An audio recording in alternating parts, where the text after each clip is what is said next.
خطبہ نمبر 199 آپ علیہ السلام کا ارشاد کرامی جس کی اصحاب کو وصیت فرمایا کرتے تھے۔ بسم اللہ الرحمن الرحیم۔ نماز کی تاکید۔ تعاهدوا أمر الصلاة وحافظوا عليها واستكثروا منها وتقربوا بها فإنها كانت على المؤمنين كتابا موقوتا۔ دیکھو نماز کی پابندی اور اس کی نگہداشت کرو، زیادہ سے زیادہ نمازیں پڑھو اور اسے تقرب الہی کا ذریعہ قرار دو کہ یہ صاحبان ایمان کے لیے وقت کی پابندی کے ساتھ واجب کی گئی ہے۔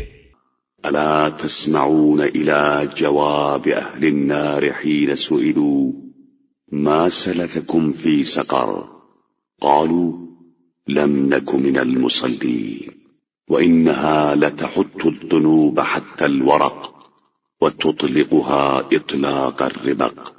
کیا تم نے اہل جہنم کا جواب نہیں سنا ہے کہ جب ان سے سوال کیا جائے گا کہ تمہیں کس چیز نے جہنم تک پہنچا دیا ہے تو کہیں گے کہ ہم نمازی نہیں تھے۔